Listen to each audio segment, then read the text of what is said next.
Hi, how are you doing today? This is Jean Brittingham here, the founder of Smart Girls Way, and wanted to give some attention over the next few weeks to one of the questions that comes up the most consistently and seems to be the biggest stopping point for women entering into entrepreneurship or even already in owning a business and entrepreneurship and moving on into the next realm, sort of emerging into a high growth company.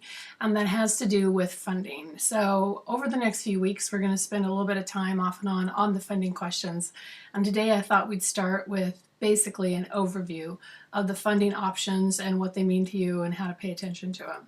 So let's start with the basics. I mean, everybody, it's kind of standard practice that when you're starting up a company and you have a brand new idea, your best funding source is yourself, either through bootstrapping or friends and family. And depending on how much money you have and how much money you need to get going, it may be that as you develop your seed idea and you get some first partners in, that you don't need very much cash. But one of the things you should figure out is how much money you need in order to keep enough attention on your business to keep it growing. There's a number of ways to go about this. As I said, you can do a friends and family raise, and that requires you to create an operating agreement wherein you can do what's called a PPL, private placement offering.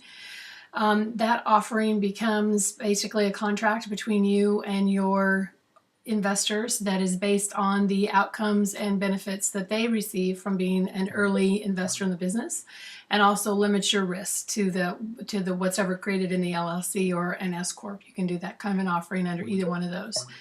The important thing to remember is that there's other things to think about as you do that. It may be better for you to bootstrap, use some of your own money, and limit your exposure to friends and family. Women in particular have a harder time asking for that kind of a raise. Although people sometimes say, hey, listen, why didn't you ask me? I'd like to have given you that money and be part of this business because I think you have a great idea and I know you're going to be successful. So really weigh that option, talk to a few people, see what the interest is, and then you really have to go with your intuition. Trust your gut and go with your intuition in terms of getting that first money done. Another thing to consider in early stages, especially as your business often looks like a project at the beginning, is to think about what it is that you could discreetly fund through something like crowdfunding.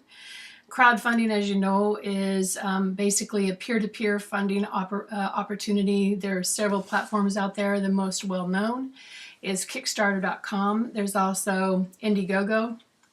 And these are two great sites. They're very project-oriented. They're good. They range in the percentage of the fundraising that you get ranges in the area of somewhere between 9 and 12%. My personal favorite in this area, and a company that we're really creating a partnership with around funding female entrepreneurs, is Helpers Unite. And here's what's slightly different about Helpers Unite, although I'd have to say that Kickstarter and Indiegogo are both good platforms. Helpers Unite has a entry point that's more set in terms of the percentage of your raise that they take. And it is consistently lower than the average rate for either Kickstarter or Indiegogo. The other thing that's exciting about Helpers Unite is that there's a very hard stop on Kickstarter and Indiegogo and other sites that are crowdfunding right now between business and projects and philanthropy or charities, if you will. So you can't be a charity and raise money on those. And this sort of puts the whole social venture business for good in an odd position. So what Helpers Unite has decided is to take some percentage of every raise and donate that to a cause of your choice. So in our case, if we were going to raise on that platform, we would donate money back to women entrepreneurs.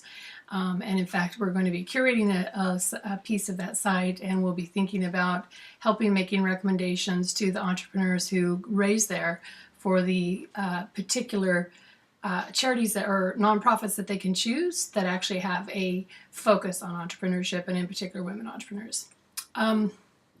So a couple things about angels. The next obvious way after those 3 or 4 avenues have been exhausted is to think about what you need and where you are in your stage. And you can jump to venture capital, which is a big jump. It's typically a lot of money that needs to be raised for a technical play or a life sciences investment, or another way to get to technology, a hard technology.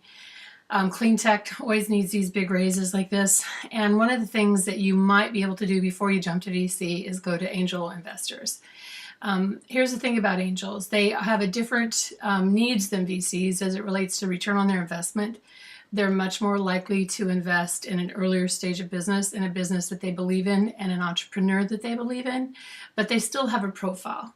Every investment group has companies that they like and the kind of company that they like. So it's very important for you to do your research and due diligence and understand what the profile is, whether it's Seraph Capital or a seed angel list, or Golden Seeds, which does lots of funding to women entrepreneurs. They still have their own profile, and it varies from city to city as well. So you need to do your due diligence, have some initial conversations, find out what their profile is. In the future, when we have our platform up for women entrepreneurs and Constellation is up, we will have those profile snapshots up there, and we'll actually have investors from those groups talking on the platform about what it is they look for in an investment, which will save you a lot of time. It actually saves them a lot of time as well in terms of helping you find the exact right angel group to spend your time with. So pay attention to profiles, get the right angel group. Then for both VCs and for angels, you're going to need a lead investor. You need someone who's a strong champion, who's willing to put in money, who knows how much money they're willing to put in, and who will be your partner in helping you get the rest of your investors in and fulfill your raise. It's very important that you understand what that fulfillment mark is and that you work that in partnership with your financial team and advisors, and be prepared to deliver on what you need to deliver on with that. And here's my final and most important piece of advice for today is don't underraise. Don't underestimate how much money you'll need. It takes a lot of time and energy. You may be tempted to go for less than you know in your heart of hearts you need to get things done. And then you will, in fact, forever be sort of digging yourself out. And, you will make it. We all, people do, but we want you to have a little less pain along the way. So that's a quick overview of investment options. There's lots of other things. Obviously, there's a couple things that we'll come back to and remember to think about is, can you de-risk the investment by getting sponsors or customers or other kinds of grants? A lot of times in life sciences and technical fields, you can get grants from universities and other research organizations to get things started before you take in investment money. That actually gets you farther along and de-risk the investment because, again, it has them putting their money into a stage that's more deeply developed. The more platform you have behind you, in other words, the more of your business that is behind you when you go to raise money, the easier it is. In a new company, this is sometimes hard to figure out. So figure out what it is that you need to do to position yourself slightly better, whether it's create some relationships in the community, again, getting those early customers, getting some products done that are the sort of low entry products, and then go back and start looking at the investment. So that's it for today. We'll come back to this topic over the next few weeks. If you have any specific questions or if you have specific guidance on this, we'd love to hear from you, and we'll have more as we continue to bring forward this conversation. One of the things that will be up here in a few weeks are the best practices from 3 roundtables. We've already done Boston, Philadelphia, and we're soon to be doing Stanford. And we're really focused on best practices for fundraising for women entrepreneurs. And there'll be some great video and education materials up here for that. Look forward to talking to you soon. Thanks. Bye.